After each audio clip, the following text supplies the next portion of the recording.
also not be joining us tonight for various reasons. Councilmember Wood is leaving. No, what? Yes, Tracy. Well, I got to tell you, I am working, so hopefully I will be leaving. Hopefully people will get hungry and want to order up and get me on the road. Okay, I hope that, oh, you're the delivery man? I am, in fact. I appreciate you not calling me the delivery boy. That was very kind.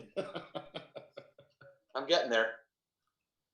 All right, folks, being 6 o'clock, we are streaming. We are doing all those things that we're supposed to do. I'll call the meeting to order. We have our agenda in front of us, and City Clerk Lucas will have taken the roll by observation. So,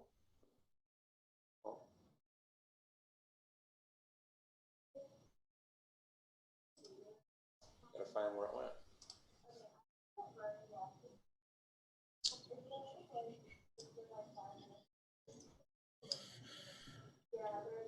go. So first up, and that gave her time to load up, we're going to have Heidi give us a budget review on adjustments. This is, and I know she's going to preface it her own way, but just remember that this is also a review for everybody who has not had a chance to see the budget and the process that we use to get here.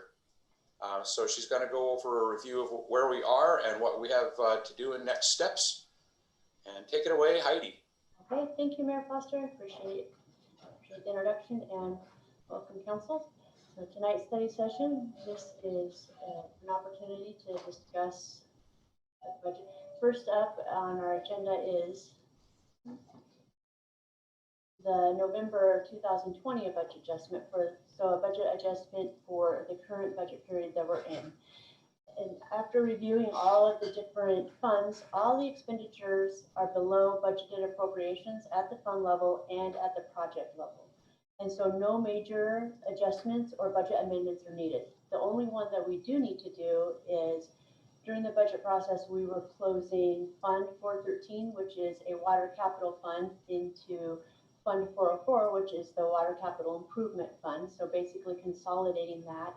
And there was some revenue in that fund that needs to now have an appropriation to transfer to the other fund. So that is the only budget amendment that we're anticipating for next week, which is a really minor one.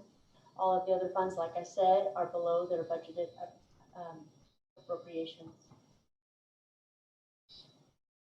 And like Mayor Foster said, you know, I'm going to go over the process so people who are new to it can understand. I know that the council's heard it several times before, and lived it. So I'll just give a quick overview of what we've been, where we've been, and what our next steps are. So on October 13th at our council meeting, we did a budget 101 where we discussed the mission and values that are the budget's driven by. We talked about budget goals and revenue assumptions at that meeting. At the following meeting on October 7th, the first draft was released, and we did our public hearing, which focused on revenue, where we learned that our top 3 revenue sources are sales tax, business and occupation taxes, and property tax. The next meeting we had was a budget workshop where you heard from Public Works, Human Resources, and the customer service team. On the 10th, we did our public hearing for the ad valorem and we adopted it at that time. We did our second public hearing on the budget, the preliminary budget, which really focused on expenditures. And we also had a budget workshop where you heard from Grant for community development and IT, and then myself for the finance. When we were talking about expenditures, I showed this this chart that demonstrates that capital project funds are really the bulk of our budget this year. The general fund as a whole of the city's funds just is going to account for 21% of the city's expenditures over the next 2 years, while water is 10 and wastewater is 8%. On November 24th, we had a finance committee meeting where we reviewed and all the budget requests that have been submitted. We talked about them and whether they were feasible in the budget. Then on the 24th, we had our final, third and final public hearing on the preliminary budget. We reviewed all the changes that had taken place from October 27th forward, which is the budget that you guys will be seeing to have for approval next week on the 8th. And so tonight's meeting basically is an opportunity for you to ask any questions and to have further discussion amongst yourselves. Does anybody have any questions that they would like to ask at this time?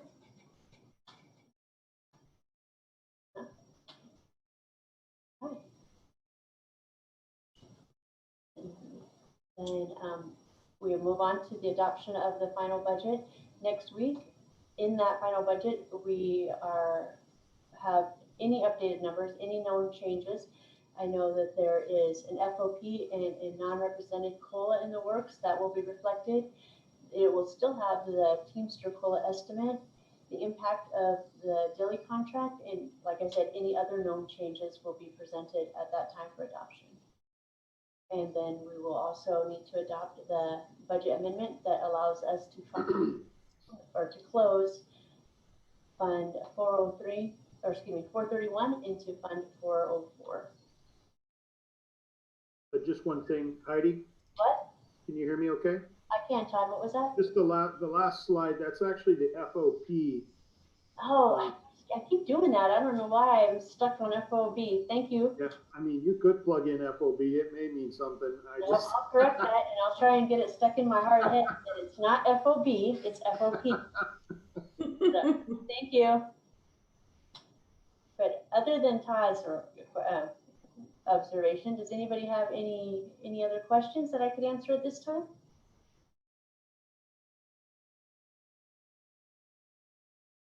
Hey Heidi, Yes?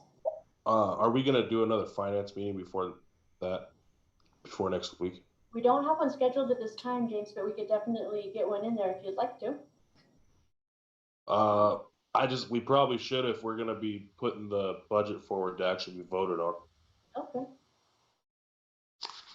You know, I can send out an email chain between the finance committee tomorrow to figure out when the best day to have that is, if that's all right with you.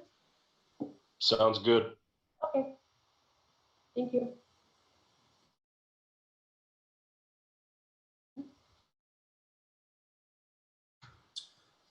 Okay, if there's no more questions for Heidi, I know this team has followed along and participated in the process very thoroughly, and we're in a good place.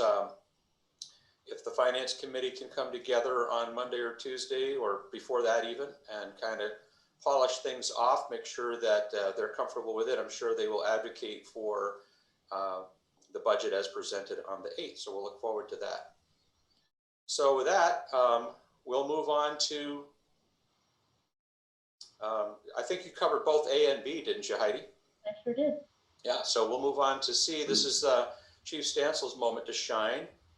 Tell us all about the investigation team, how it's going. Okay, thank you, Mayor. I'll share my screen here, so. Let's see. There we go.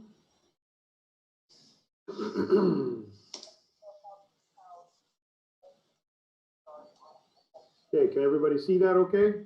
Mm-hmm. Perfect. Yes. All right, so what I have in front of you is the interlocal agreement between the cities of Lacey, Olympia, Tumwater, and Yelm, establishing the Capital Metro Independent Investigation Team, otherwise known forward as CMIIT. So this is a 12-page document. And just to give you a little background on where we got to where we are tonight, this process started in early 2020. In the first quarter of 2020, that was the development of this agreement. In the second quarter, it went into legal review by all the individual jurisdictions, and it spent just about 5 months in legal review between the four cities. And this agreement has been reviewed and approved by Yelm City Attorney Brent Gilley. He was actively involved in those conversations with the other attorneys. during that time period. Individual city adoption is happening currently. And then the selection of community volunteers is actually happening currently as well. So the intent of this is to highlight a few items in here, and then we will bring this to the first meeting in January and ask council to authorize Mayor Foster to sign this agreement. So what I've done is I went through and I've highlighted just some of the key areas of this agreement to focus on. And you can obviously ask any questions you'd like, but I just wanted to highlight a few of these that will help explain it, I guess, sum it up shorter than reading all 11 pages. So in the middle of the first page there, you'll see the people of the state of Washington have required, through the passage of Initiative 940, that investigations into officer-involved use of deadly force must be independent of the involved agency. Further goes on to explain in the Washington Administrative Code more of what that team is comprised of. Essentially, it has to be an absolute independent investigation. No agency that's affiliated with any of the use of force or the deadly use of force can be involved in this investigation. On page 2, you will see it's between the cities of Lacey, Olympia, Tumwater, and Yelm. Beyond that, just goes into some definitions. There's a couple pages of definitions here. Number 3 on this page, on page 3, talks about is governed by a board of directors. The board of directors in this instance is the chief law enforcement officer. So the chiefs from these 4 agencies comprise the board that oversees this investigation team. The board will meet. Each member agency has 1 equal vote. Authorization to use this team is rests entirely with the chief law enforcement officer of the involved agency. So what that means is that here in Yelm, we do have the option of using the services of Thurston County Sheriff's Office to come in and conduct an independent investigation if we had a use of force in the city. However, because of our close working relationship with Thurston County and the, I guess, likelihood that we were involved in an incident, a use of deadly force incident, there's a pretty good chance that Thurston County could be involved in that because of our close working relationship and them assisting us and vice versa. So we found Assistant Chief Carlson and I wanted to have a backup agreement in place with agencies that more than likely would not be involved in that type of incident so that we can meet the requirements of Initiative 940, which is why we're involved in this interlocal agreement. The community representative piece here on page 5, which is listed as number 6. These are the positions in which we have been advertising for and recruiting for since the end of October. The application process ended yesterday at 5 p.m. We received 7 applications of folks wanting to serve as these community representatives. That piece now will move to the Public Safety Committee. The Public Safety Committee will have the opportunity to go over and review these applications and comment and you know, kind of sift through them and see if we're getting what we want to get out of this. From there, the mayor will conduct some interviews in January, probably the first part in January, that they will have an interview with the mayor. And at that time, they'll recommend all or some of these 7 applications who will go through a background check. Once they successfully complete a background check, they're able to attend the training and become one of these representatives. Independent investigation, just highlighted there, pursuant to RCW 1011, WAC 139, no member of an involved agency shall participate in any way in the investigation.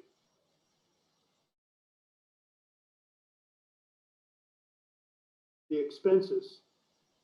So the only expenses that we incur are our own expenses. We are not responsible for the expenses of an outside agency conducting an investigation into a deadly use of force in our community. So that's I just wanted to make that very clear. Now, having said that, we have the potential to be involved in an investigation in another agency outside of the city of Yelm. Assistant Chief Carlson could and probably will serve as a commander of an investigation team at some point in the future, as well as our detective would serve as a lead detective in an investigation into another agency's use of force. So even though we may not be involved as often within the city of Yelm itself, we will have at least 2 members that will serve in various roles to accomplish these independent investigations in these other 3 cities that we're talking about. That is it is a commitment, it's a time commitment, but on top of that, we look at it as a positive that we're going to have some employees, some officers with us, assistant chief with us, who will be a part of a very, very important impartial process, transparent process that we could use here for our own agency and make it go a little more smooth as possible should we have an incident like that. So whether we have the investigation inside of Yelm from an independent team, chances are we will have members in one of these other cities conducting an independent investigation. When I'm done here, I'll let Assistant Chief Carlson just give a quick recap about a debrief he just attended on an incident in Tumwater that used this agreement for the first time and what they learned from that moving forward. This is just who the contracts are, the term. This takes effect once all governing bodies of each member agencies have signed this. So I would expect by January, all 4 agencies will have signed this agreement. It renews automatically on the anniversary date of the last signature affixed. And the termination is just a 30-day notice that we're no longer going to take part of this. Even though we're a part of this team, it does not require us to use this team. That's spelled out very clear in the language as well. We still have the option of using any outside entity we want. This just kind of spells it out for us and gets us a head start should something like this happen. So other than that, that's just kind of the highlights of it. There's obviously a lot of legal protections in there. And like I said, this has been reviewed for about 5 months from the legal sides of Olympia, Lacey, Tumwater, and Yelm. And our attorney, Brent Dilley, has been very involved and interactive with the other cities as far as coming up with agreement that protects the cities in this process. So, Rob, if you would just kind of give a recap of your experience using this real quick, I think that'd be helpful for the council. Yeah, absolutely. November 17th, we had a Zoom meeting debrief on an officer-involved shooting that occurred in Tumwater. And this format was kind of put into place. It was definitely an eye-opener for me just to kind of imagine how dynamic being called to a scene like that, how chaotic it can be. And it was described in this meeting by one of the folks that were there. It's kind of like drinking water through a fire hose. You can imagine how messy that can get, and just trying to herd cats to basically get what you need in the end product, because it's going to be super important for all these things to come together to get a very good investigation done, because it's pretty important. They came up with a few things that they felt could have been done differently, and just more in the logistics piece, where interviews are conducted, making sure interviews are conducted separately, where suspects are not interviewed with witness officers or involved officers, things like that. It just kind of broke it down to where, like, the PIO officer, the public information officer, and what they have to go through, and that they transition to other folks, they trade that off, and how does that look to go from one PIO to another PIO, to be able to continue a seamless transition, to be able to get the message out. And the one piece that they didn't have in this particular incident was the non-law enforcement citizen piece. Tumwater was the agency involved, and they didn't have those folks in place. That also was a discussion in regards to how does that look? How do you have citizens on a scene like that to maintain that transparency, which is really important in regards to an incident like this, and as well as the protocols that are set for this for that independent investigation team. So basically, they just talked about the different things that could have been done differently. It was very informative to me. And while I'm listening to that, I'm trying to see how that would look for us, trying to see how and put things together in regards to if I get called to that scene and I'm in charge of it. What came out of this, which was really good, is they came out with just a schematic, a sheet basically, and a checklist that you can go down as far as that being that commander and the things that you've got to kind of organize, which was something that the commander on that scene, who was from Lacey PD, said that it would have been super helpful. And this is coming from somebody that's been a part of one of these before. So in my situation, I've never been a situation where I've been a part of this on the investigation side. I've been on the other side of it, but it's completely different. So it's kind of nice that they've established this checklist for folks to go in and just know what we can do. So it was really informative meeting. And one thing that came about, and I was just kind of thinking about this whole process and how far ahead we are in Washington in regards to this Initiative 940 and developing these independent investigation teams.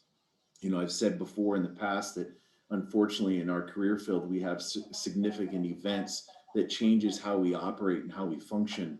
And I think this is just another fallout from an unfortunate event that we have to change and do things with in our profession. And I think I'm actually kind of excited about it because it really is going to bridge that gap between us and our community with this non-law enforcement piece and the citizens that we have in our communities. I think this is going to be a huge thing for us to try to bring that together. I think unfortunately in our nation today, it's the distance or separation between law enforcement and our communities is there, and it's divided. And I think with this non-law enforcement piece, with our citizens being a part of something like this, is going to be a huge step for us to maintain that gap and bring it together and develop that communication, because that transparency piece has to be there. And I completely understand that. I think this is a step for that. And these 7 people that we have these applications for, that relationship that we establish with them, not only for something like this, but maybe other committees that they get involved in, but the training piece that we go through with them as well is going to just develop that relationship. So I think that's pretty important. Any questions from anybody about this? I have a question. Sure. Yeah. I might have missed this. Is this something that we were working on before? Or is this all due to the current use of force issues with the public in this time? Yeah, so this is actually something that's been in the works well before that. Okay. This was actually approved at the end of 2018 and then amended in January of 2000 or February of 2019. Okay. And so since the incidents over the summer and the movements across the country based on the incidents that have occurred, we've been saying that for quite some time, saying we have an excellent tool in place that's already started the implementation process that is meant to address a lot of these concerns that are being made across the country. And that's what, when Rob was just saying, we're so far ahead in Washington State and you know, bridging that gap and being transparent and you know, making sure we're doing what we should do at all times, that we're excited. It just happened to fall in the timing, but yes, it was in place before that. Great. That's why we're such a state-of-the-art little city. Yes. Thank you. Great. Thank you. Any other questions?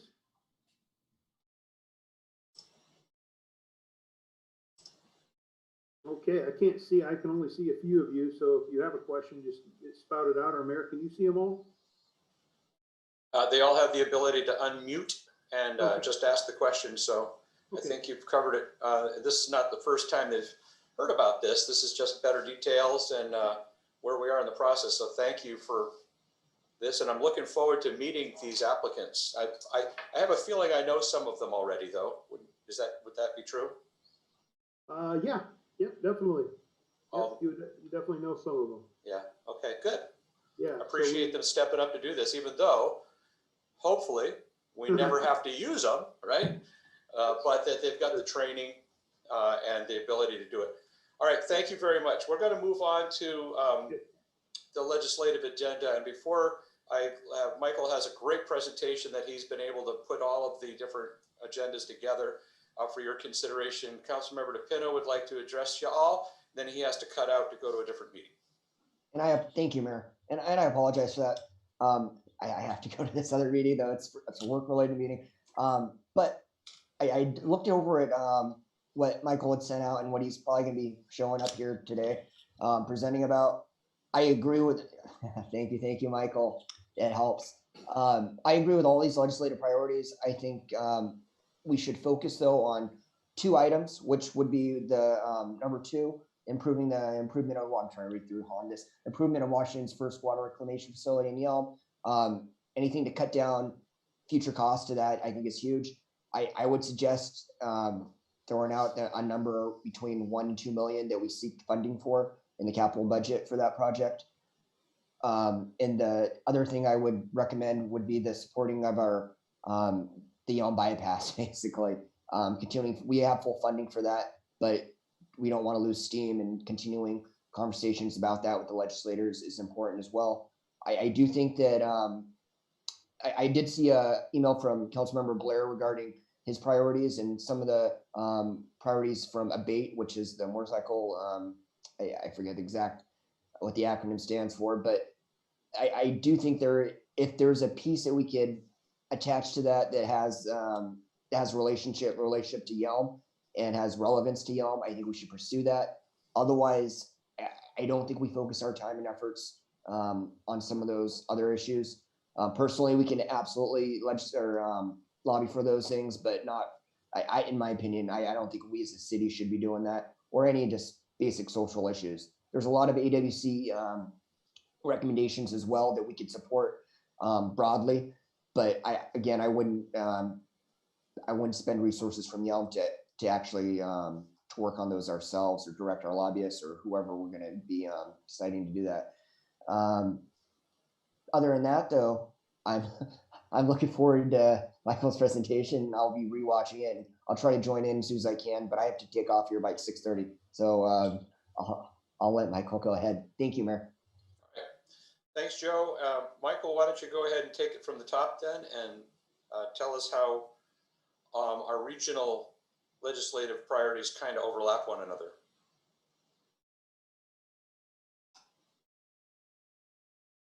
You're muted. Thank you, Mayor. Thank you, Council. Just to hit a couple of high points, as you know, it's been a tradition of ours to adopt a legislative agenda. And so what this is before you is a draft of proposed policy and budget priorities.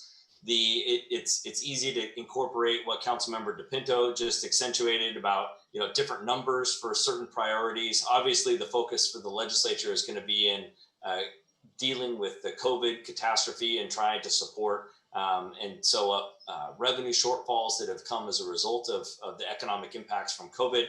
They're also going to try to do as much as they can on other policy issues. And so it makes sense for us to be in there advocating for the things that matter most to Yelm residents, businesses, and community organizations. So this, again, is just a draft of 4 priority items that are not only important to Yelm, but they also have regional and somewhat statewide significance.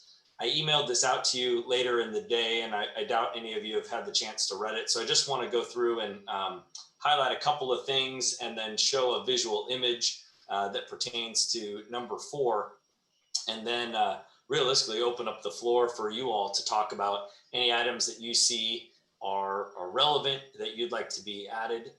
Also, feel free to read it over the next week, and email them to me, and I'll put forth everything that you guys propose in either the state legislative priorities or this other section related to general policy priorities, and let you guys fine tune it at the meeting where you would formally adopt it on the 8th. So with that, the first thing for us is the continuation of the work that we're doing through the Joint Water Resource Legislative Task Force.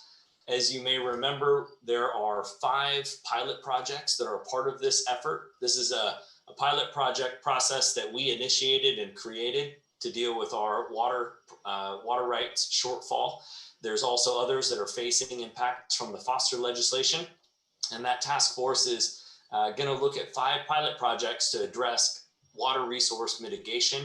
We are the first one, as we've shared with you at previous meetings, to actually make a application to the Department of Ecology. We've shared a draft with them. They're reviewing it. We'll get back to us as soon as we see what changes they would like to see or what initial feedback they have. We will formally make our application. And after that's done and all those details are ironed out, we will come back and present the plan to you at a study session with all the feedback that Ecology has provided with us, as well as timeframe, deliverables, and next steps. That all ties into number 1, because if the Joint Water Resource Task Force sunsets, which it already has once, they've extended it, then there's no one really to review our pilot project or other pilot projects that would be beneficial to other cities. So we support the legislature continuing that Joint Water Resource Legislative Task Force, which is something that I know that they will continue to do themselves. I've had conversations with a couple of members, and it's important for us. More importantly, it's important for people and other cities to learn from us so that they can address the impacts that the Foster decision has, which are statewide. The second thing is regarding our water reclamation facility. I thought it was important to put in here that it is a reminder to everyone, Washington's first water reclamation facility. And so we're trying to get the legislature to support us in investing that program. We've had the members of the Capital Budget Committee out here, as you may recall, as part of the Joint Water Resource Legislative Task Force. And, we know that funding is going to be tight, and maybe Councilmember DePino's ask of 1.2 is, it's ambitious. It may not be realistic, but I see no problem in swinging for the fences and trying to get as much money as we possibly can. If anything, the worst case scenarios, we'd end up with a low interest loan or something to that effect, plus all of the additional policy changes to Yelm that the Public Works Committee, Councilmember DePinto and Councilmember Curry and Councilmember Carmody have already proposed to pay for that water reclamation facility upgrades that you've been briefed on. So either way, we can't lose. We have a good path forward with what the committee has proposed, and we'll try to offset that with any funding that we can secure from the legislature. The third one is important. This is the completion of the Yelm bypass or the Yelm loop. This is something that's already been funded. We have been moved up. The first thing is to try to maintain that we protect those funds, that they're not swept away or reallocated, reappropriated to any other project. So playing defense is the first priority. The second thing that we understand is because of the COVID pandemic and what the governor's order has done to stop the initiative of new projects, new consulting work, things of that sort, the next phase of the bypass project is at risk of being delayed. So we're going to work with the governor and the legislature to see what we can do to lift that so WSDOT can keep moving ahead and keep advancing this project that's already been funded. It just needs the resources allocated to maintain the important aspects of that project. So no new funding, no policy. It's just essentially an internal policy that we would propose be lifted from the governor's office so that they can take their foot off the parking brake and let this project move forward within the resources already available and already allocated towards WSDOT. The fourth thing is, we all know from recent catastrophic events, from the train to various shutdowns and accidents that have occurred, when I-5 shuts down, all traffic gets rerouted through our community, and that it has significant impacts. And complements our police department and our public works. I mean, we've worked with WSDOT, we've done training so that as those catastrophic events happen, we are better prepared to respond to them than we've ever been before. But the ideal thing would be to have infrastructure in place that when those accidents and incidents happen, that the infrastructure would naturally complement the need to keep traffic moving. So in addition to the Yelm Loop, there's 3 roundabouts that are proposed in the Yelm area, some inside our city, some inside Thurston County, and then one inside Pierce County. But bottom line is the 3 roundabouts that would be critical to keep traffic moving in the case of an I-5 shutdown. This is something that we've worked with our regional partners at Thurston County and the South Sound Military Community Partnership. And this is a project that is ranked high on everybody's list. So this is not only something that the city of Yelm is advocating for, it's something that all of our regional partners will be advocating for in concert with us. The other thing I wanted to share is this funding for the Nisqually Delta flood risk. And I'm going to switch my share here and go to a different slide. And this is a visual. Can everyone see this? This is a map of the oxbow of the Nisqually River. And you can see from the history of it, you know, you have from the early 90s, it was just a normal river flow here with a slight bend. And then this oxbow started to form. And as you can see in the late 90s and then in 2000, that thing is heading straight for I-5. And so as nature evolves and adapts, so must we. So there's been, and really have to give compliments to the Nisqually tribe. They've initiated a partnership with USGS to start doing some preliminary studies of what the impacts of the river are, not only ecologically, but most importantly, economically and environmentally. And what the infrastructure challenges would be if that oxbow should burst or evolve into the I-5 corridor, taking out I-5. It's something that's happened over time, so it's not an urgent crisis, but it's one of those things that if we don't start studying this now, analyzing options, and and advocating for money from the legislature, we could be facing a major catastrophe that would reroute all traffic through Yelm on a long-term basis. And as we've just talked about with the previous priority, we don't have the infrastructure in place to support that. So we have to advocate for protecting and shoring up the I-5 corridor from Tumwater to Mounts Road. At the same time, we need to make sure that this critical threat is analyzed and different options are explored. Meanwhile, we have a known route that's through our community that we need urgent investment in, and that's to the tune of $19 million. So we're supporting the Nisqually tribe, and they are supporting us as we look at the system comprehensively. So that sums up our top 4 priorities that, at least from the conversations with the management team and the mayor, we felt were the biggest ones to tee up for you all. And then just continuing on, I'll go back to the other document that I was just sharing, which I emailed out to you, but you probably haven't seen yet. And so this is a summary of our federal legislative priorities.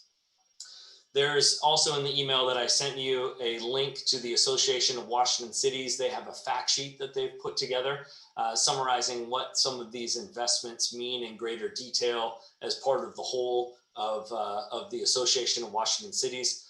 The biggest thing for us is we meet our new Congresswoman, Marilyn Strickland, and advocate to the senators and members of Congress is, you know, that they know, most importantly, that we're dealing with the Habitat Conservation Plan, which is a federal process to support our economy and support our local businesses.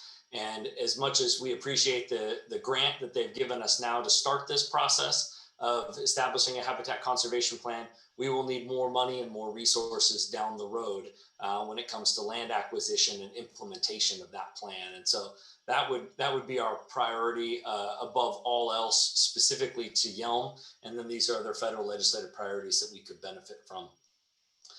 I won't go over the rest of these in detail, but what I tried to do is just summarize general policy issues of importance.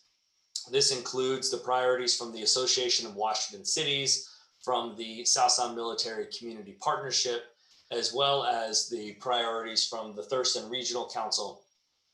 All of these have been reviewed and discussed with the management team in draft form. We'll continue our conversation, and we've asked every management team member to reach out to their associations and see if there's anything from a public works or police perspective that's really important that would be pertinent to Yelm that we could consider adding here for your convenience. But otherwise, as of right now, this is a pretty comprehensive list of policy priorities, both state and federal, with obviously an immediate laser focus on the top 4 that we outlined earlier in this presentation. So that concludes my update to you all, and I'll just hand it over to all of you to see if there's anything that jumps out at you as something that's good and critical to support, something that's missing that we should consider. And then, of course, just leave you the rest of the week to send me in emails. I'll go ahead and do track changes, add this in here, add whatever you send me in here, and let you finalize the conversation and take action at your next meeting on the 8th. Any questions for me, Council? Any updates, any additions you'd like to see? Councilmember Wood? I wanted to ask you, you were talking about the Nisqually River and I'm sorry, I can't remember what the term was you used for that elbow that's developed. Oxbow. An oxbow. I'm not sure how in touch with that you are, but I'm curious if there's been any discussion of just going ahead and straightening it back out. You know, straightening the river out where it's worked itself into a oxbow. Go ahead, Mr. Mayor. Yeah, I can address that. Having been on the Nisqually Land Trust and the River Council for a number of years, I've had lots of information about this, and it's hard to see it from the air because that doesn't give you the horizontal topography. The river is going to go where the river's going to go, and no amount of shoring or bulwarks has ever worked on the Nisqually River. It just runs rampant. And if you do go back to the picture, you'll notice that the big change in that oxbow happened in 1996. And we all remember what happened in 1996 when a lot more water came out of the Alder Dam, and it created that giant bulge or aneurysm, if you will, of the river. And the reason it did that, Tracy, is because that's where the contour of the land allowed it to go. If it was possible for the river to plow straight through, and I don't know, my cursor's doing it, but it's not doing it so you could see it. It would have to go right through Frank's Landing, which it did actually historically years ago. But the river doesn't want to do that. What the river wants to do is continues expanding out and making that oxbow larger. And so the expectation from the hydrologists is that another 1996 type event would cause that to further swell out and probably inundate I-5, possibly to the Chehalis River flooding in Chehalis level, which could actually undermine the structure and cause I-5 to be shut down for an extended period of time. So there's also other problems downriver, down bridge, that cause when the tides come in, the river doesn't have any place to go, so it backs up and it aggravates that problem. So there is no fix to that other than pretty much being prepared to change the elevation of I-5. And that's why they're putting so much stress on that as a federal project. This also goes along with the idea that if and when the 9.0 hits, that whole delta is going to change dramatically, and this would then be an emergent fix of that highway system, as it's the only north-south, which again, everybody in the state legislature is aware of this, and our federal partners are aware of this, and that's why we think it lends credence to our 507, 510 issue to be of more importance, is what I'm saying. So was that too much of an answer, Tracy? Sorry. No, the important thing you told me there was that our problem is a bigger issue than this one, and I agree with you. Yeah. And one more thing, I'm sorry, Terry, one more thing I want to tell you in case nobody had a chance to talk to EJ. I spoke with her before the meeting and she let me know that she was going to be in a position where she wasn't going to be able to attend. So I didn't want it to go on the record that she just wasn't present for the meeting. She actually did reach out and let me know that she wasn't going to be able to attend this meeting. Yeah, we recorded that. As with Molly, she also let us know. Very good. Thank you. Did anyone hear from Councilmember Blair? He's here. I'm there. Oh, I was going to say, because I want to hear about the motorcycle proposals. Are you just off video, James? Yeah. So I was looking at those, and like the real reason I brought them up, I was just looking at it and I was interested in it. I don't know when we start talking about legislative priorities for the city, I don't know totally what that means. If that means putting our money into lobbying for certain things, and yeah, probably not, like Joe said. Like the helmet one, that's more to me, it's more of like a,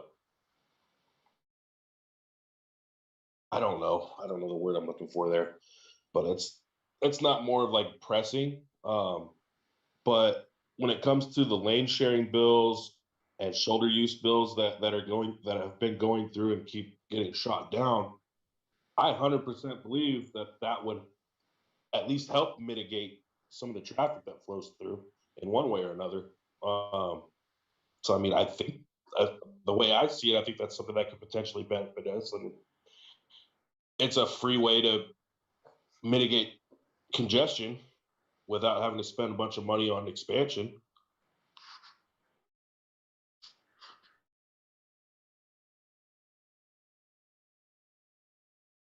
Go ahead, Terry. JW, I don't know if I missed it, but in the 2016 picture here with the Delta, and you mentioned Frank's Landing, is that where, in the Nisqually Delta by the Billy Frank, is that where it crosses the highway? No, the big red circle is where the Wahihut Indian School is, Frank's Landing. It's the Yelm side of the freeway, not the Delta side by the Nisqually Wildlife Refuge. That's just off picture downstream, and is actually not affected by the flow because of, again, it's topography. So that would be closest to the Mounts Road exit? Yes. Yeah. Okay. Thank you. And so, James, your concerns are certainly founded, and there are opportunities for us to address them on individual bases. There may be actually an opportunity for you to bring this up at the Public Safety Committee meeting and see how Chief Stansel feels about how we could work with our state partners, because this is a state patrol and a DOT issue, as well as for changing the rules of the road through Yelm. But I believe we could make, there's an opportunity for us to do something locally along the lines that you're talking about. Cool. Yeah, I'll bring it up at our next public safety meeting.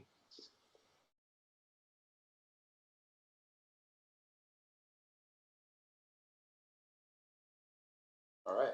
A lot of good work here. I think it's a little, you know, what I do with the TRPC and Karen Parkhurst, our legislative rep, has been with us for 20 years, always comes to the TRPC way before the legislative session begins. And she comes in with a list literally of about 30 things that she would like us to make be the legislative priorities. And it's frustrating for her when, you know, she only has sometimes 3 or 4 minutes with a legislator at an opportune moment to get a message across. And that's why it becomes super important for these legislators to hear the same regionally important messages. Those are the ones that float to the top, get the most attention, and ultimately, we hope, get the most money and support from the legislature. So when you have TRPC, they look just like this. And SSMC, the South Sound Military and Communities Partnership, looks just like this. The tribe looks just like this. So where we can add our mighty voice of Yelm to these same priorities, there's better likelihood that the Fed and state priorities will look like this. The other thing that's not in here that I would like to advocate for would be, again, one that's really important on the TRPC level is for the AWC, excuse me, Association of Washington Cities has made it a major priority to talk a lot to our legislators about securing the shared revenues that the cities get from things like cannabis and liquor sales, gas tax, and a number of other funds that we have, as cities, have been promised over the decades. And then those monies get, well, there it is, the first bullet on the general policies of equal importance. So Hey, when the mayor says you'd like to see something today, Mayor, it's already in there for you. That's how quickly we made that change for you.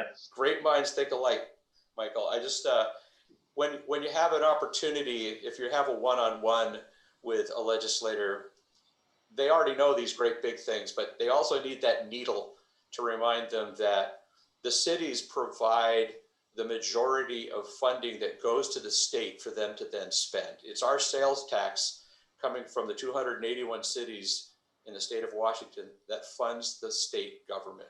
And they have a responsibility to spend that money back on the cities in the form of these various programs so that we can get stuff done to continue that loop of revenue generation for the state.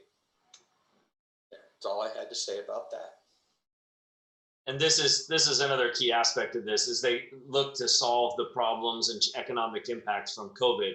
You know, we want to make sure that they don't sweep. Not only do they share what they intended to share with us and give us our portion, like the mayor said, but as they try to solve problems, don't take that from the funds that we need to do our business, whether it be, you know, for infrastructure or other economic and public safety priorities that we have as a local government. The other thing that we're asking for, I know different proposals were put out there to make cuts and reductions in certain funds. One of the things that the council has invested in is allocating more resources for indigent defense costs. And this is, you know, it's important to provide a public defense when people come to the Yelm Municipal Court. And the city has wisely and appropriately invested more resources to that. However, as you may recall, we got that kickstart from a state grant, and that funding ended up going away. And so we need to provide defense costs and defense resources. They are expensive, as you know, from looking at all of our legal fees, both on the public defender side and the prosecutor side. And any grants or resources that we can get and be eligible for from the state would be helpful to meet that mandate, which if we don't, as you talked about earlier, could find us on the expensive side of settling a lawsuit when we don't provide adequate defense resources. So there's lots of good policies in here. Again, I encourage you to look over them when you have time and let me know if there are things that you see that would be important to add, maintain, or put a finer point on, or remove if there are things that you don't think are priorities for the city of Yelm. So call me, email me, and then the next question is after we land on what the legislative agenda is, we'll need to make a determination on our lobbyists going forward on representing the city and helping us advocate for some of these priorities. And as always, as some of you have talked about, we'd be glad to help support, facilitate having some of you meet with legislators if you want to, either before the legislative session starts or during the legislative session. So if you want that to happen, if you have a personal interest in that, let the mayor or me know that as well, and we'll help facilitate you advocating for the city in addition to whatever resources we allocate to the lobbyists for these priorities. So that concludes the update for all of you, Council. Unless there's any more questions, I'll hand it back to you, Mayor. Yeah, thank you again for the work you did on this. Council, I think what would be a really good exercise for you all, for all of us, would be to go through this list that at the bottom, first off, disagree with any of the major top of the list ones and suggest others. But if you go through the additional ones there's like 30 bullets there, if you were to pick your top 10 and just return those back to Michael, just highlight the top 10, send back to Michael. It would be an interesting exercise to then compile what all 7 council members feel are their top 10 and see where the overlay is. And that might help us find, the top 5 or top 3 in addition to the big 3 or 4 that we could put together as a common message. So if you take an opportunity to do that, that would be great. Michael will send that reminder out as an email to engage in that exercise if you feel like doing it. So thank you, and welcome back to Councilmember DePino. There's a question from Tracy. Hey, Mike, what is the increase in indigent defense costs due to? You say recent state Supreme Court ruling. Can you enlighten me on that a little bit?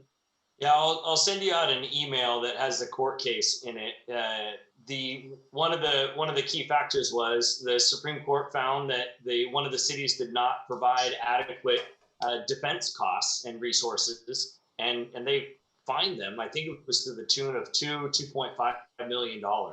So because they weren't adequately providing the public defender services, they had to pay millions of dollars as a consequence. Now, my understanding, and it's very limited, but my understanding is that this is something that is provided in, like I said, very limited understanding here, but it seems like this was something that was provided in my awareness by the attorneys. They're required to do a certain amount of their work, without charging, I guess, pro bono, correct me if I'm wrong, but I thought there was a policy or something along those lines that dealt with the court systems in these situations where the defendants couldn't afford to, if you can't afford an attorney, one will be appointed to you, I guess is what I'm referencing. But it seems like this has always been the case. So where are the increased costs? So one of the aspects of it is you have caseload requirements that are coming down from judicial associations. And one of the things that we realized that we needed to do is we have to pay for a prosecutor and a public defender. And so it's the government that provides those services. I'm sure there are some resources and programs where lawyers have to volunteer or donate time. And obviously, we'd be glad to accept any donations of time, but we have to make sure that there's an adequate, suitable defense provided for anyone that needs one, based on the Law and Order quote that you just summarized, right? If you don't have an attorney, one will be provided for you. And so that's our obligation, to provide a public defender.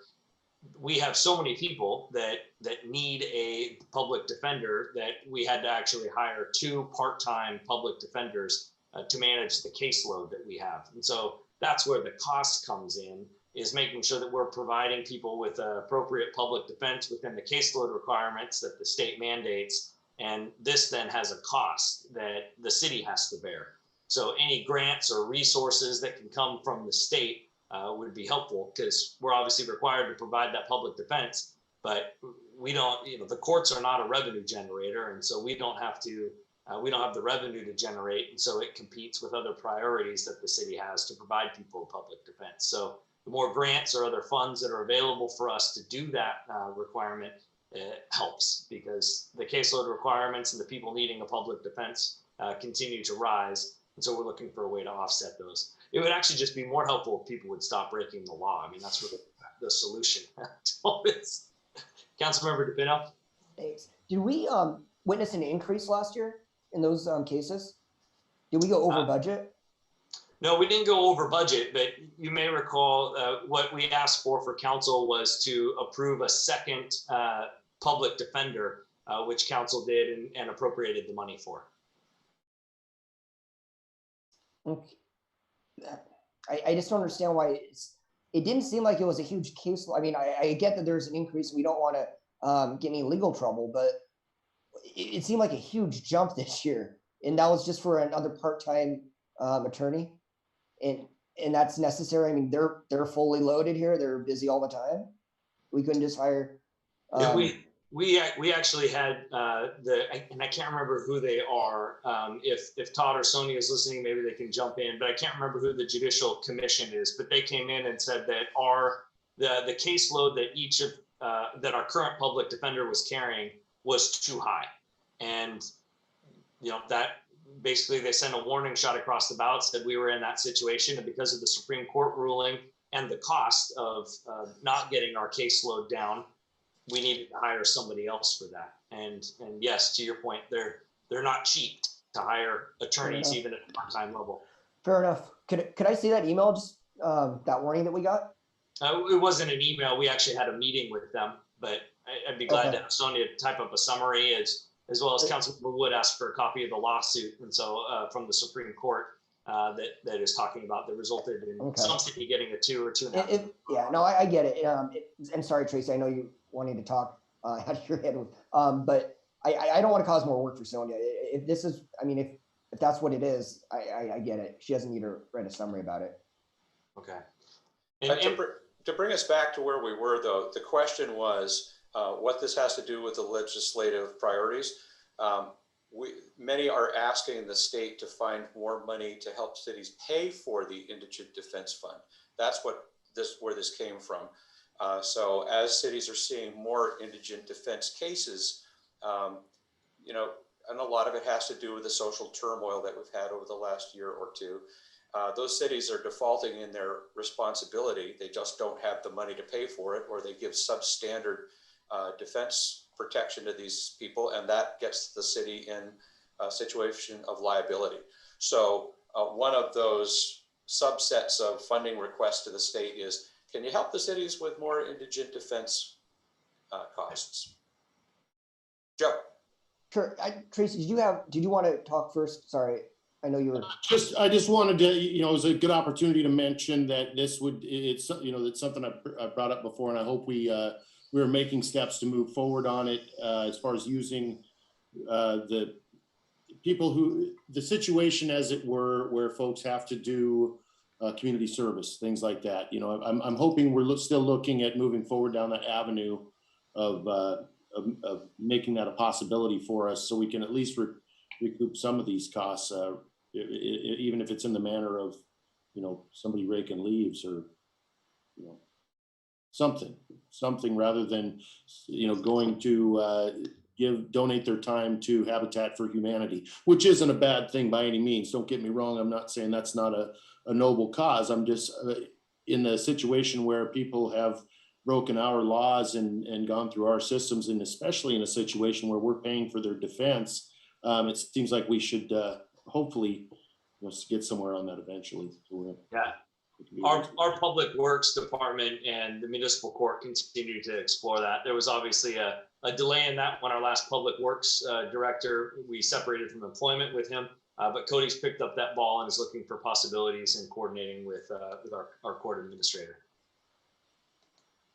Very good. I might the only thing I was going to add to that is I know there's a long list of these different areas where we could weigh in at and have a priority for Yelm. But these are all, and I think, I'm sure you all covered this when I was gone, but these are all a lot of AWC's priorities as well. I'm in a lot of these, wearing another hat. I'm a lobbyist. I represent cities, other organizations, but I'm in these AWC meetings for these lobbyist meetings. There's a lot of these times where they ask for certain issues for cities, either city administrators, mayors, council members, department heads to speak up to some of these issues. I think this, and if we can make a list, like the mayor said, of our top priorities from that AWC list, it's something that I could absolutely just say, hey, Yelm is interested in this, and connect me to the mayor or to Michael or whoever. And if we want to testify on something like this, saying, just like what Michael was saying, this is hurting us. We had to raise or hire another part-time attorney. That's absolutely what they want to hear. That's what they need to hear. And how cities, especially the size of Yelm, we're a smaller city, we're not a huge city, 10,000-ish. So they like to hear our perspectives. So I'd be happy to kind of tie us into those, or at least make the connection for the mayor, for Michael. Thank you. Okay, so you have your homework, and it speaks to what Joe was just saying. If we end up with agreement on a top 3 or 4 legislative agenda, and then also list that we can all agree are pretty high, we could even create some talking points for each of you, so that when you have that elevator moment with legislator X, that might come up. You never know where these things come up. You might just meet somebody at the supermarket, and or you might have another social circle where you bump into somebody and the conversation leans toward that particular subject, and now you have a couple of talking points to put in their ear. That's how it works. So we'll get all that working, get that stuff back to Michael, and we'll be ready to roll by the time legislators are ready to do their thing. And with that, any other questions for Michael or comments? Then I am going to go on to the mayor's report, which you'll find refreshingly light. I wanted to just mention actually that there's this time of year, we got some pretty cool stuff going on. First off, this is a hard way to do it, but we did have the best of Nisqually and we got our certificates in, and look at how well Yelm did. Yelm City Park, best local park. Yelm City Park, best local venue. Best festival or parade, Jazz in the Park. Also, best performance of performing arts, Jazz in the Park. And then just outside the city limits, we've got the Deschutes River as the best fishing spot, which some people would disagree with, but at one. And then the best recreation destination is the little discovered awesome Deschutes Falls way down at the end of Bald Hills Road. And the reason I bring that to your attention is because the people of Yelm voted on those things, and they appreciate what we have done to create public spaces for them and their families to enjoy. So that was pretty cool. Secondly, it's a different year for sure, and I'm so appreciative to the ad hoc collaborative group of people who came together to keep the Christmas in the Park spirit alive. Yeah, I love the way they came up with a socially distance extravaganza in the park. If you take a moment to go to Facebook and look at the Christmas in the Park Facebook page that they just opened up, it gives you the whole list of events that are happening in December. It's keeping the spirit alive. The Chamber of Commerce has also done some really cool stuff to help support the businesses and keep that theme of we take care of each other locally. So take a look at what they're doing and see if you can get involved. Maybe go to the selfie spots and post yourself a picture of you in front of these various businesses. In fact, we have one at City Hall. The team put up Santa's mailbox in front of our front door. So come take a selfie, post it, and remind people of Yelm that we're Yelmish and we do this for each other. And that is all I got to talk to you about tonight. So we will then go down the list and see if Councilmember Blair has any initiatives he wants to address. I got nothing. Okay. And we know Molly's not here. Councilmember Curry's not here. This brings us to Councilmember Stillwell. I have no new initiatives. Okay. Councilmember Wood. Tracy? No, thank you. Oh, yeah. Okay. Councilmember DePino. I apologize, you guys. I do have a couple. I'll try to be as brief as I can, but first of all, there's a lot of chatter on Facebook groups regarding a safe space to drop off to exchange children when they're doing different custody, if they're exchanging for that custody reasons. If someone makes a sale on Facebook or something or wherever and wants to meet some stranger to exchange property for money or whatever, they like a safe location. I think we brought this up in the past here and we didn't really have a serious consideration, but I would like the council to consider it and think about it. I'll draw up the actual recommendation, all that, and go through the process, the general government committee. But I did want to mention this tonight in publicly so we could talk about it and if anyone has any opinion on it. But basically, the safe space, I don't know why I have such trouble saying that. The safe space would be hopefully across from the police station, like in City Park, or even in front of the police station. And all they need is just security cameras, basically. And I think we already have a lot of those on the a public safety building anyway. So they could just point right over at certain area and all it really needs is a sign saying this is a safe space and have a camera directed over there just for their safety. If something should go wrong, there's, you can see their license plates, who it was, get a good picture, and just provide that safe space. So I think that's something that we could easily do for a very minimal cost. Any thoughts on that? Anyone care about it? Discussion? No. Joe, just to clarify, Yeah. are you talking about the one where it has a sign, basically it says like this is a spot for like meeting up for online like if like for instance you buy something on OfferUp, Yeah.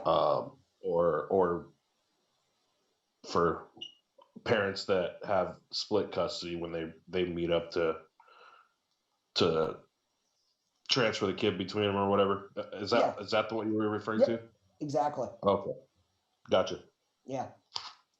Any Yeah, other thoughts, Joe. questions? Oh, yep. Joe, we don't need to take legislative action on this. We just, write that up, send a picture over to Todd. I think he's already seen it. Okay. We can just make that happen. It's a great Awesome. idea. Yeah. Put it right Awesome. up. Yeah. Cool. Thank you, Mayor. Yep. The only other thing I had, a little more controversial than that, fireworks show. And this isn't talking about an ordinance or anything, and maybe we could have that discussion too. Probably not tonight, but I would like to submit something regarding a fireworks show. And this has been something that actually we've discussed in the past. Councilmember Colt actually went a little further on this, and he connected with and Michael as well, connected with a company that puts on laser shows. Now, it's not actually, Cody, this is his thing. Him and Michael were working on this before Cody left the council. But I was wondering, Cody, could you explain what it is just briefly and how much it costs? Can you guys hear me okay? Yeah. Yes. Awesome. Yeah. So it was a drone show that Michael Graham and myself are kind of looking into to replace the fireworks that we have around us. They run roughly between 30 and 40, and it's about an hour event where they can set up and do 30 and 40,000, sorry. And it's an hour event where they can set up different symbols, logos, anything you want, they can set up for you. So it's actually really cool. You can have it like spell out Yelm or do the water tower, and they could do all these different things, and they put on the whole event. And then at the same time, we could have something in the park like a barbecue rally at the same time, or time it with that. And this can be done at any time. It doesn't require, a fireworks time, but we were thinking around July 4th timeframe, not to conflict with the fireworks show that Native Americans have or the fireworks that are done anywhere else in town. So that's what we were thinking back then. And I don't know what you guys want to do with it then, but that's kind of what we looked at. Thank you, Cody. And I think that this would be a great idea. It's a high cost, in my opinion, $30,000 to $40,000. But if we partner with a chamber, they could run an event. And I think Lynn Critchfield was actually involved in some of the conversations, or at least aware of some of the conversations. I'm not talking for the chamber's behalf or anything, but I think it might be something that we could have partners with, some sponsors for, as well as some actual city money too. I was always under the impression around $10,000 to $15,000 for a fireworks show. Just lining them off ourselves, not ourselves, but hiring a contract with someone to line them off. I thought that would be a good amount. If we could pay something like that as our portion, I would be for it personally. I think that would be a great way to spur the economy on certain every year. And this could also be a safe event too. If it's, God forbid, COVID's still around and we're still in shutdown mode and all that stuff, this would be a good option for people just to sit in their car and watch a fireworks show. But I do, hopefully, and I'm thinking that we can be, see it, Tracy. I do think that we can have a good event as well. It would be great for the local businesses here in Yelm, good for the chamber. And yeah, I think it's a good idea. I'll write it up and we'll see how it goes. Any questions or anything? Comments? Other than that? Yep. James, is that you wanted to comment? What's that? Oh, I thought James was commenting. I thought you had muted to say something. Oh, No. I was just gonna say that I will donate the labor of lighting them off.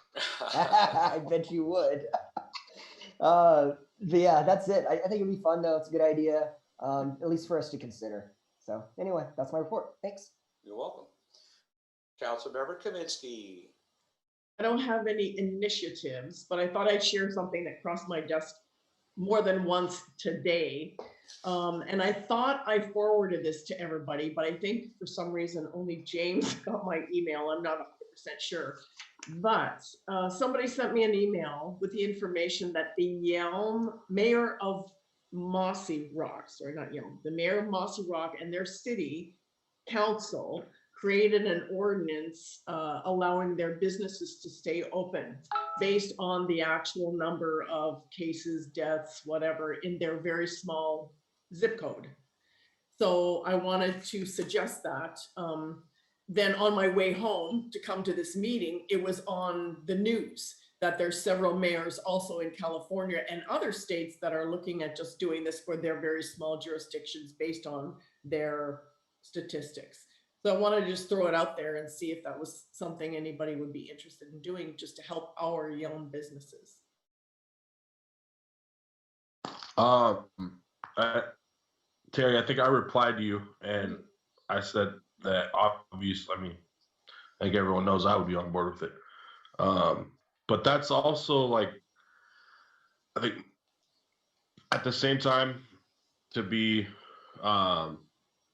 I don't know what the word fair, I guess, Mossy Rock, when doing their ordinance, they had a lot of data up front explaining why they're doing that and justifying why. And we don't have that data for our area. And I know Michael put in that request for the IFR info, and then I honestly never had any intentions of using that for anything, but I would want to see at least that before making any kind of suggestion. And it's only because, and like everyone knows, if we pull a trigger like that, we're gonna face backlash for it. And if you at least don't have data to defend yourself, then you're really just gonna get steamrolled. So if we wanted to do something like that, which I don't know where council is now on it compared to back in April, May, but we would want to be able to defend ourselves really well. I have some data and I see JW squirming around and I know what he's going to say, but I'm just putting it out there.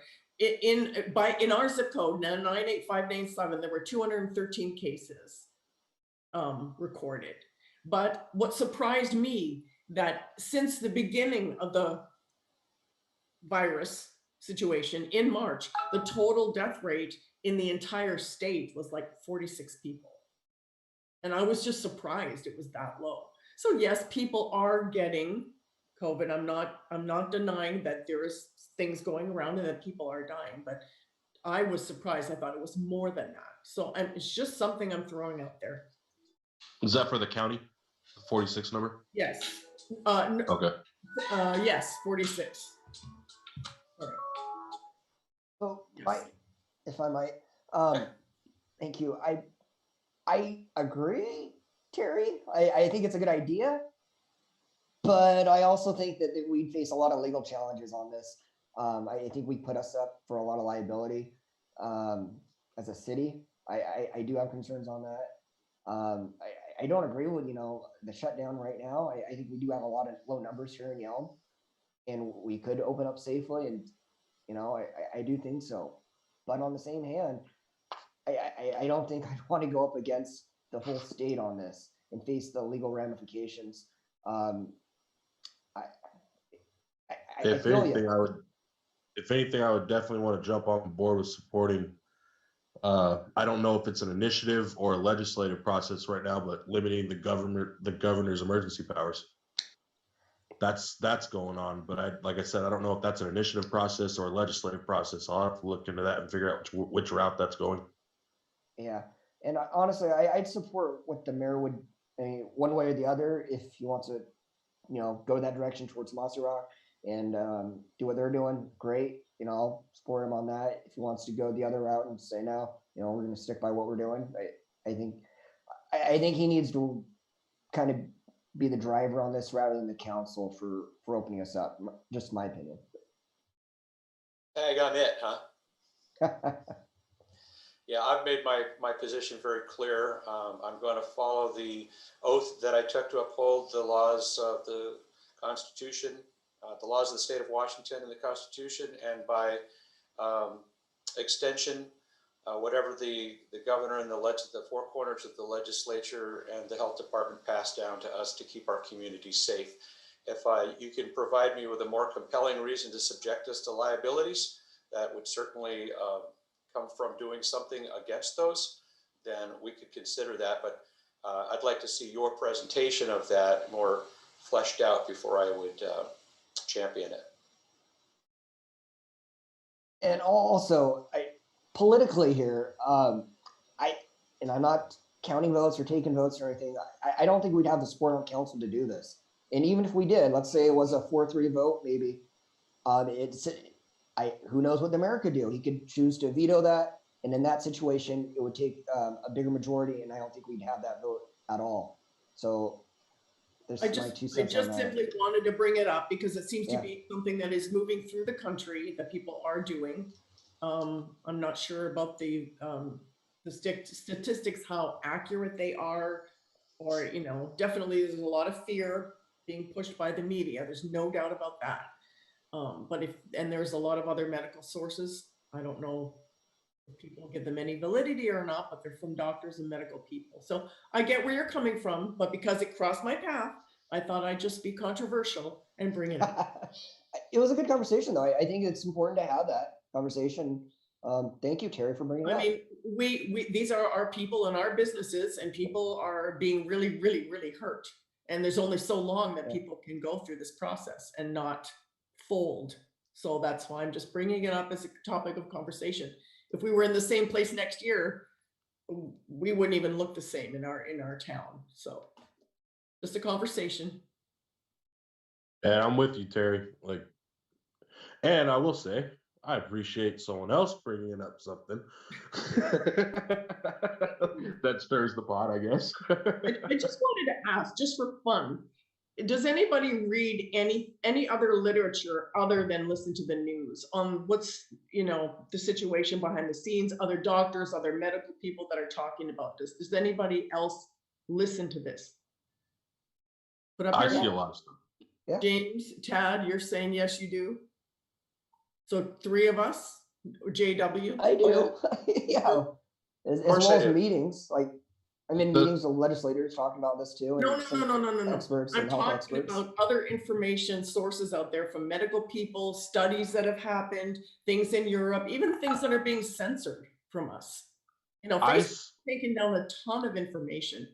And of course, for me, it's like I'll see one article or one paper that comes out or one interview, something that is more in supportive of what is happening now. And then for every one of those, I see another report that it's some other supposed doctor expert. I mean, I can't verify their credentials, but they'll make a case otherwise. And it goes back and forth. And unfortunately, the real reality is I think we really don't know enough about this to say one way or another. And I think that's what it is, honest, at this point now. I mean, the biggest thing for me is total deaths in Thurston County, 46 since the beginning. Doesn't that seem low? And I'm not validating this number. So that's why, over time, you're seeing from our own the actual county health department site, by the way. I didn't make this up. Some Facebook thing. No, I know. It's just over time, what you're seeing is the numbers change. Like in the beginning, they thought this was going to be a 5 to 10% death rate. And then over time, as the virus works its way through doing its thing, you begin to actually get the real numbers. But even at this point now, I don't even think that we really know. It's just, it's 0.0002, something like that, percent death rate. Well, the only thing that I've seen that suggests the lower is the WHO IFR report, which showed the average was 0.08. But even IFR changes because you could have one population that's more younger people will be super low. It could be 0.001 whatever percent. But if you focus in on a population like in Italy, where you had communities and a lot of them were older people that lived in very close quarters, then you saw like up to like 50-something%. All these numbers are on our local Thurston County website thing. I just pulled them up today. And also Dr. Fauci says that kids can go back to school. So, I mean, I don't know. Just food for thought. That's all. I'll be quiet now. I'll be good. I'm going to mute myself. Goodbye. Thank you, Terry. Appreciate you bringing that up for folks to discuss. And again, if the council wants to do something legislatively, policy-wise, please bring that forward in the format that you're familiar with, and we can put it first at a study session and then vet it out through committee and then take action on it as a full council. So please take advantage of that opportunity to be council members for your constituency. And with that, any good of the order? Go Hawks. That's, I was waiting for that, Joe. All right, Good guys. game last. Good It game was yesterday. Fantastic game. Bye. Have a great See rest y'all of your later. week.